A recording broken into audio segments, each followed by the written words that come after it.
Selamat datang di channel Simar Imam. Sembari mendengarkan tinggalkan like dan komentarnya bosku. Jangan lupa pasang headset kalian. Siapkan kopi dan camilan. Lupakan pahitnya kehidupan. Mari kita dengarkan sambil rebahan. Tuan Tanah adalah dewa. Bab 375. Ini biaya pengobatanmu. Tuangkan waktu untuk pergi ke rumah sakit dan beli obat anti bengkak. Qin Ming mendorong uang yang diletakkan Gao Yangming di meja kopi di depan Liu Yuanyuan. Dia tidak meminta biaya pengobatan lebih untuk Liu Yuanyuan. Meminta terlalu banyak uang mungkin bukan hal yang baik untuk Liu Yuanyuan. Saya tidak bisa menerima uang ini. Liu Yuanyuan menolak. Ini adalah biaya pengobatan yang pantas kamu dapatkan. Ambillah berapapun jumlahnya. Xiao Yutong mengambil uang itu dan memberikannya ke tangan Liu Yuanyuan. Tuan Qin, saya minta maaf atas kelakuan sepupu saya yang gegabah. Sudah hampir siang, saya akan mengundang Anda makan siang sebagai permintaan maaf atas namanya. Gao Pengtian meminta maaf.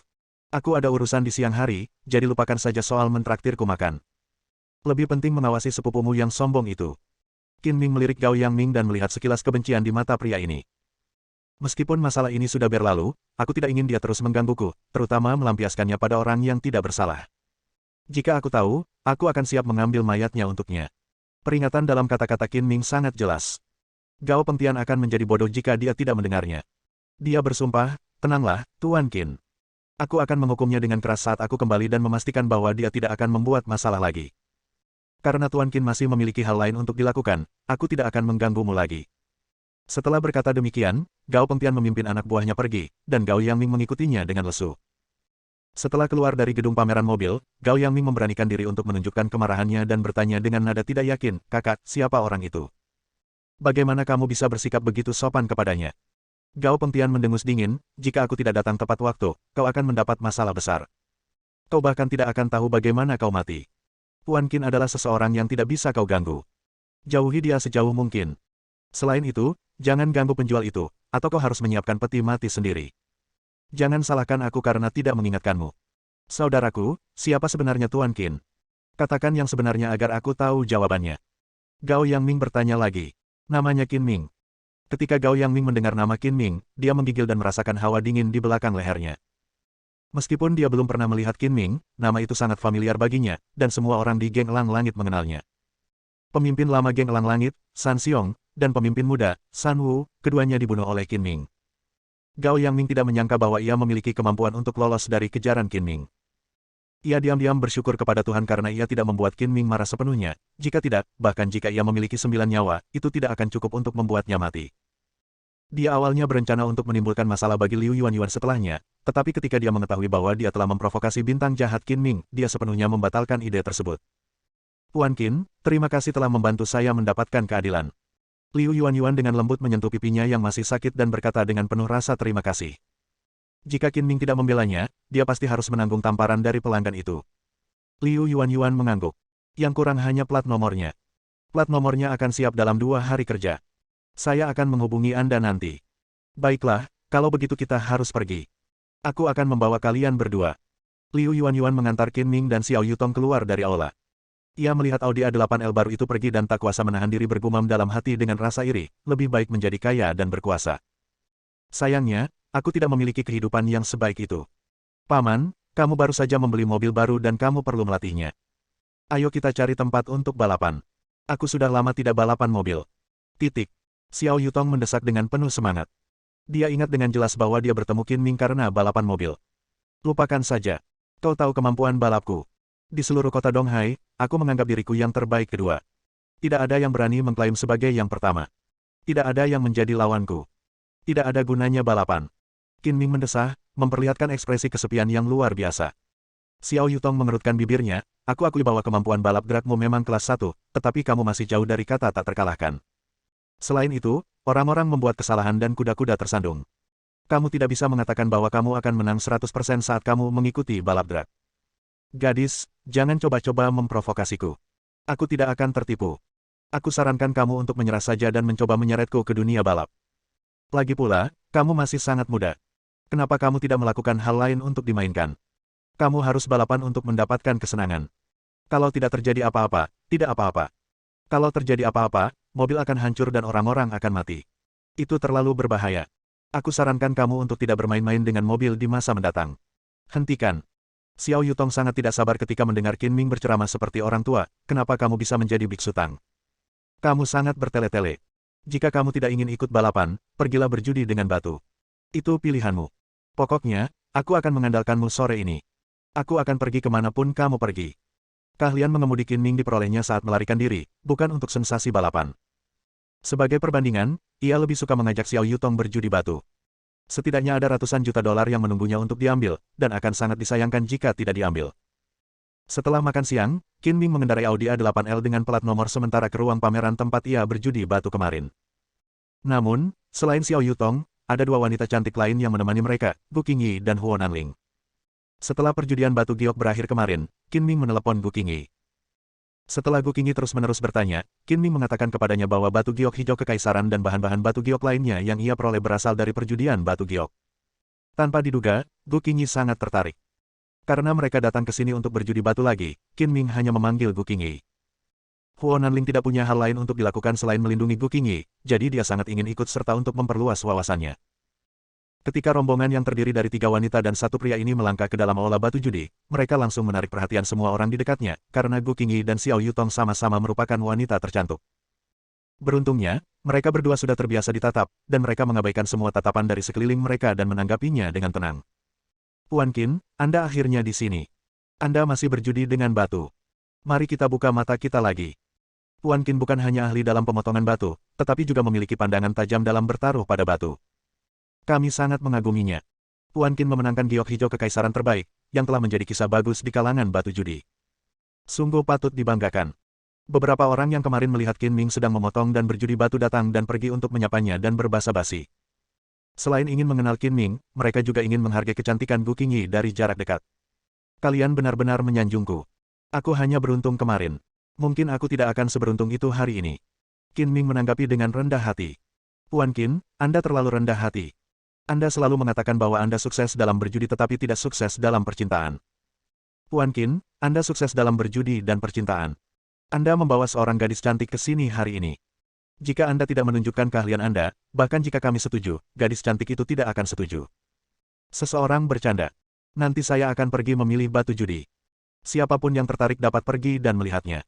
Saya mengundang semua senior untuk memberikan saran yang berharga. Sapa Qin Ming. Mendengar bahwa Qin Ming akan memilih batu judi, banyak orang mengikutinya dengan penuh minat. Jadi ada adegan di mana Qin Ming menemani 3 wanita di depan dan sekelompok orang mengikuti di belakang, yang sedikit mirip dengan bulan yang dikelilingi oleh bintang-bintang. Xiao Yutong memegang lengan Gu Qing seperti saudara perempuan yang baik. Gu Qingyi memegang lengan Qin Ming dan dengan bersemangat menceritakan proses perjudian batu yang dilakukan Qin Ming kemarin. Gu Qingyi sesekali mengajukan beberapa pertanyaan, dan mereka berdua mengobrol dengan sangat menyenangkan. Qin Ming langsung menuju ke kios batu judi di toko perhiasan Zeng, dan seperti yang dilakukannya kemarin sebelum toko tutup, dia memilih 20 atau 30 batu judi sekaligus. Karena kejadian kemarin, berita menyebar dan orang-orang mengira bahwa batu giok mentah yang berpotensi menghasilkan batu giok berkualitas baik itu diambil oleh Qin Ming. Mereka yang mengetahuinya tidak mau lagi mengunjungi kios Zeng Jewelry Store. Demi menarik minat konsumen, toko perhiasan Zeng tidak punya pilihan lain selain membuang separuh batu permata mentah dan menggantinya dengan batu permata baru yang masih tersedia. Secara umum, semua pedagang senang melihat pelanggan membeli lebih banyak batu mentah di kios mereka, tetapi situasi Qin Ming sepenuhnya sebaliknya. Karena kemarin Qin Ming memilih sepotong batu hijau kekaisaran berkualitas tinggi, berita itu menyebar seperti api dan dia dikenal sebagai ahli judi batu. Bagaimana mungkin batu mentah yang telah dipilih dalam jumlah besar oleh ahli judi batu seperti itu bisa bagus? Yang lain pasti tidak akan membelinya lagi. Orang-orang di toko perhiasan Zeng merasa seolah-olah mereka telah melihat kutukan saat melihat Qin Ming, tetapi karena dia adalah pelanggan, mereka tidak dapat menolak untuk menjual batu mentah tersebut kepada Qin Ming dan merusak reputasi mereka. Zeng San, khususnya, dipenuhi dengan kebencian setelah melihat Qin Ming. Kemarin, bukan hanya putranya yang hilang kehilangan 20 juta, ia juga kehilangan sepotong batu giok merah senilai lebih dari 30 juta. Ia hampir begitu marah hingga muntah darah. Semalam, mulutnya penuh dengan lepuh, dan gusinya sangat bengkak sehingga ia bahkan tidak bisa minum air.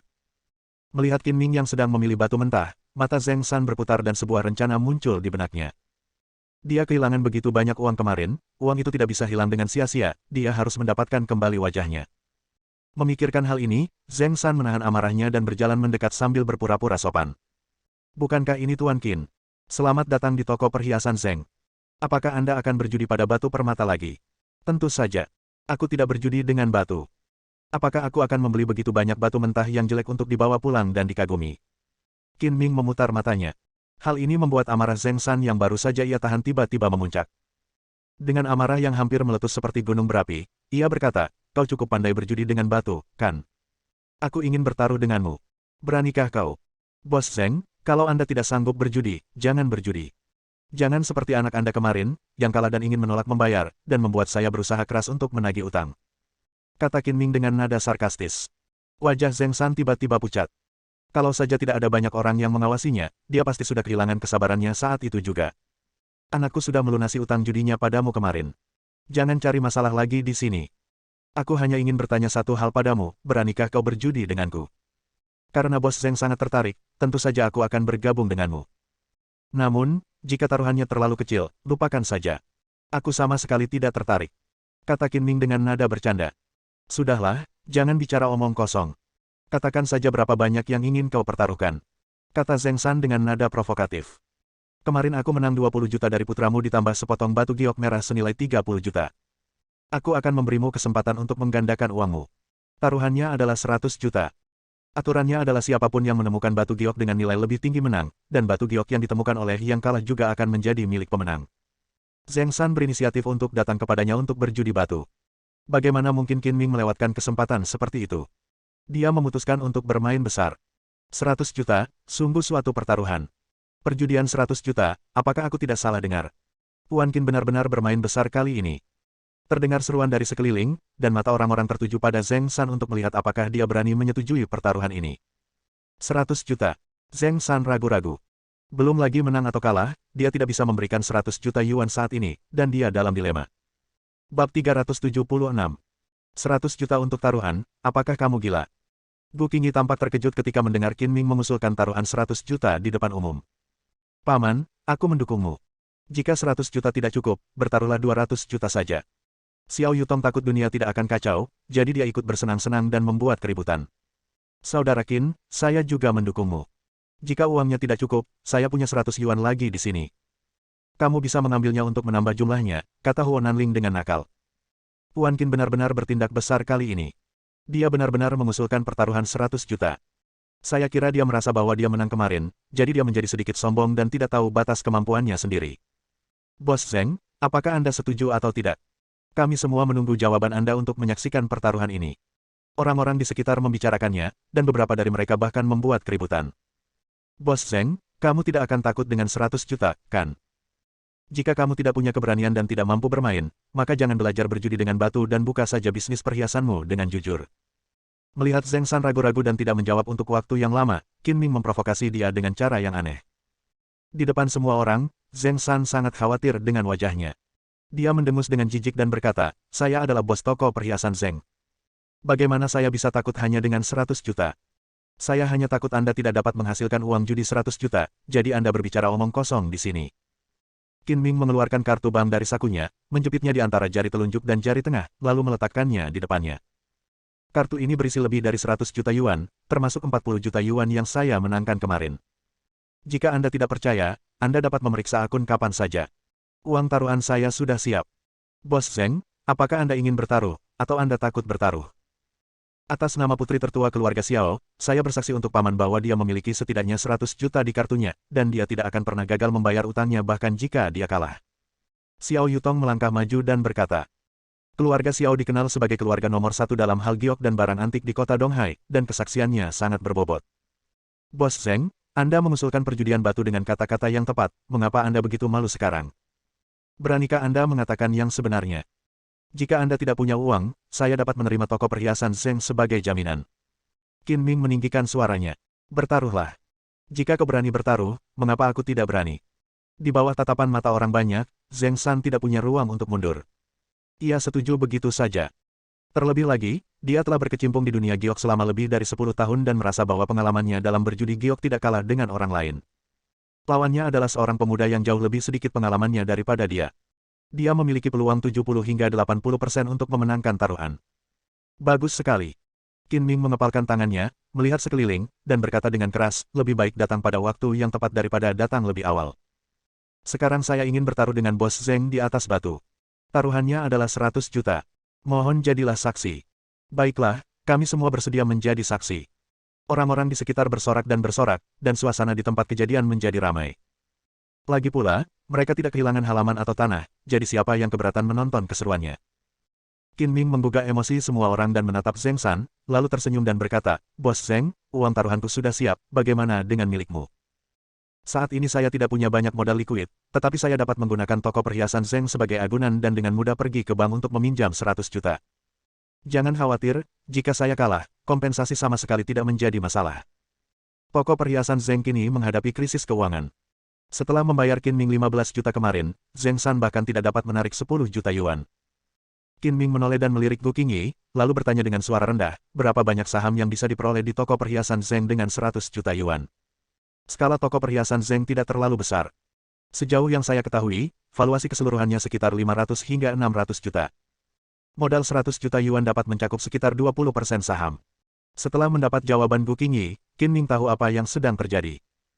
Dia tersenyum pada Zheng San dan berkata, "Bos Zheng, saya tidak punya waktu untuk menunggu Anda pergi ke bank untuk meminjam uang. Bagaimana dengan ini? Anda mengambil 30% saham toko perhiasan Zheng dan bertarung melawan saya. Nilai seluruh toko perhiasan Zheng kita sekitar 10 miliar. Saya akan memasang taruhan paling banyak 10% saham." Zheng San tidak bodoh. Dia sengaja menaikkan nilai toko perhiasan dan memasang saham lebih sedikit. Jika dia kalah, dia masih bisa menghemat kerugian. "Bos Zheng, jangan bertele-tele. Aku tahu perkiraan nilai toko perhiasan Zheng, jadi tidak ada gunanya bagimu untuk menyombongkan diri." Perkataan Qin Ming membuat Zheng San tersipu, tetapi dia tidak tega menamparkan wajahnya sendiri di depan umum. Dia pun berkata dengan keras kepala, "Nilai toko perhiasan Zheng sekitar 1 miliar, tidak ada yang perlu dibanggakan. Baiklah, aku tidak akan memanfaatkanmu. Kamu tinggal memasang 25% saham toko perhiasan Zheng sebagai taruhan," kata Qin Ming. "Tidak, paling banyak 15%. Zheng San menawar. "Bos Zheng, apakah Anda serius dengan taruhan ini? Semua orang di sini menonton. Apakah Anda tidak takut ditertawakan oleh orang lain karena begitu pelit? Atau apakah Anda khawatir akan kalah dan tidak berani mengambil bagian yang adil untuk bertaruh dengan saya?"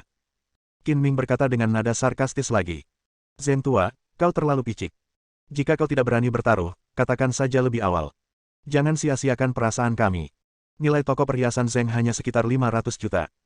Tuan Qin bertaruh dengan Anda dengan uang tunai, jadi Anda tidak akan kehilangan apapun dengan mengambil 25% saham. Jika Anda terus menunda-nunda, jangan katakan kami meremehkan Anda." Orang-orang yang bersaing dengan toko perhiasan Zheng mulai mengolok-oloknya. Kata-kata ini sangat kasar di telinga Zheng San. Dia tidak mampu mempermalukan dirinya sendiri di depan rekan-rekannya, jadi dia menggertakkan giginya dan berkata, "Baiklah, kalau begitu saya akan memasang 25% saham saya sebagai taruhan. Jika Tuan Qin tidak menganggapnya sebagai ide yang bagus, kita bisa menandatangani kontrak saja. Karena Bos Zheng sudah menyinggungnya, kamu harus mencari seseorang untuk menandatangani kontrak, dan aku juga akan mengirim perwakilan." Qin Ming mengikuti kata-kata Zheng San. Zheng San memanggil sekretarisnya, dan Qin Ming meminta Gu Qingyi untuk mengikuti sekretaris Zheng San untuk menyusun kontrak. Setelah itu, Zheng San mulai memilih batu judi. Qin Ming tidak terburu-buru dan duduk santai di kursi. Taruhan 100 juta itu lebih menarik daripada taruhan antara Qin Ming dan keempat rekannya kemarin. Berita itu menyebar dengan cepat dan menimbulkan sensasi di seluruh pameran batu giok kasar. Banyak orang bergegas ke area pemotongan batu terlebih dahulu, berebut untuk mendapatkan posisi yang bagus. Bagian yang paling seru dan menegangkan dari perjudian batu adalah memotong batu, yang mana seperti mengupas pakaian seorang wanita cantik lapis demi lapis, yang sangat mengharukan. Untuk memastikan semuanya berjalan lancar, Zheng San memanggil semua penilai giok dari toko perhiasan untuk membantunya memilih giok. Seperti kata pepatah, hal-hal baik harus disimpan dalam keluarga. Zheng San memimpin anak buahnya langsung ke kios bahan kasar semi perjudian di toko perhiasannya sendiri. Meminta seseorang membantumu memilih batu adalah curang, tidak adil untuk menang. Zheng tua benar-benar tidak tahu malu. Dia bahkan tidak punya muka jika dia meminta bantuan orang lain untuk memilih batu dan menang. Beberapa orang merasa jijik dengan kebiasaan Zheng San yang meminta bantuan untuk memilih batu, tetapi demi memenangkan permainan judi ini, Zheng San tidak terlalu peduli. Jika dia bisa menang 100 juta, tidak masalah jika ada yang mengumpatnya di belakang. Akan tetapi, saat Zheng San membawa orang-orangnya berkeliling di tempat penjualan batu kasar semi taruhannya, dia tiba-tiba menemukan bahwa beberapa batu kasar yang memiliki kemungkinan besar untuk menghasilkan batu giok berkualitas tinggi semuanya telah diambil oleh Qin Ming. Baru saja membelinya. Jantung Zheng San berdebar kencang. Tidak mungkin ini hanya kebetulan. Qin Ming bahkan tidak memperhatikan dengan saksama saat membeli batu mentah, seperti memetik kubis.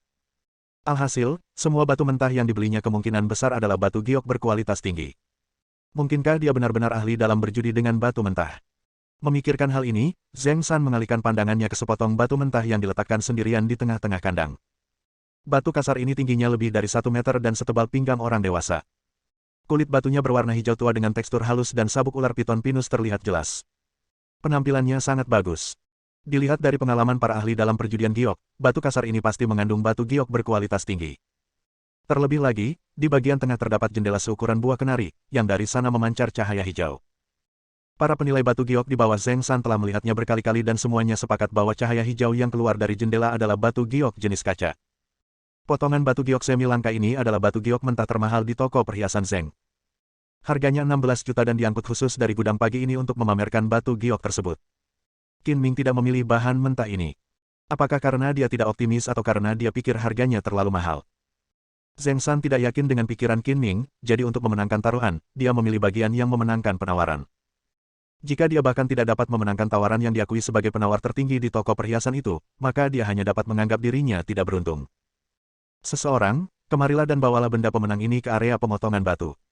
Aku akan memilihnya. Setelah memikirkannya, Zheng San memberi perintah. Bos mengeluarkan barang kasar termahal di toko perhiasan dan menaruhnya di atas meja. Dia pasti menang. Qin, tunggu saja sampai kalah. Jika saya tidak menang setelah mengundang penawar tertinggi, saya akan memakan semua sampah yang dipotong. Selamat kepada bos karena memenangkan taruhan ini dan meninggalkan cerita bagus di lingkaran batu judi. Mendengar pujian dari beberapa bawahan, suasana hati Zheng San membaik dan dia berkata sambil tersenyum, jika saya menang, kalian masing-masing akan mendapatkan bonus 100.000 yuan di akhir bulan. Terima kasih, bos. Terima kasih, bos. Beberapa bawahan mengungkapkan rasa terima kasih mereka, tetapi beberapa dari mereka merasa tidak puas. Dia memenangkan 100 juta, tetapi hanya memberi kami bonus 100.000. Itu terlalu pelit. Qin Ming duduk di kursi seolah-olah tidak terjadi apa-apa. Tiba-tiba, dia menyikut Xiao Yutong di sampingnya dengan sikunya dan berbisik, gadis, izinkan aku bertanya sesuatu padamu. Jika sepotong batu giok memiliki warna hijau, kuning, merah, dan warna lainnya pada saat yang sama, apakah itu berharga? Itu berharga, tentu saja berharga. Xiao Yutong menjelaskan, sepotong giok dengan 3 warna sekaligus disebut giok Fu Lu Shou, dan sepotong dengan 4 warna disebut giok Fu Lu Shou Si. Baik itu Fu Lu Shou atau Fu Lu Shou Si, keduanya adalah giok yang sangat langka, jadi harganya tentu saja mahal. Bahkan jika kualitas air dan warnanya tidak bagus, harganya tetap sangat tinggi, belum lagi kualitasnya yang bagus. Wah, hebat sekali. Benarkah? Kalau begitu aku merasa lega. Kata Qin Ming sambil tersenyum. Paman, mengapa kamu tiba-tiba berpikir untuk menanyakan hal ini? Tanya Xiao Yutong. Tidak apa-apa, hanya bertanya. Setelah mengirim seseorang untuk mengangkut batu-batu judi itu, Zheng San melangkah maju dan mendekati Qin Ming, sambil tersenyum dan berkata, Tuan Qin, saya sudah memilih. Bagaimana dengan Anda? Aku sudah menunggumu. Qin Ming berdiri dari kursi dan mengambil sepotong batu mentah seukuran semangka dari tumpukan batu mentah yang telah dipilihnya sebelumnya. Itu saja. Ayo kita potong batunya untuk menentukan pemenangnya. Zheng San dengan hati-hati melihat batu mentah yang dipilih oleh Qin Ming, dan hatinya yang gelisah akhirnya tenang. Dia menjadi lebih yakin bahwa dia akan menang tanpa keraguan. Karena batu mentah yang dipilih Qin Ming terlihat sangat biasa, dan sepertinya tidak bisa menghasilkan batu giok yang bagus. Sekalipun bisa menghasilkan batu giok, batu itu akan bagus, tetapi tidak akan pernah mengalahkan tawaran Zheng San. Bersambung.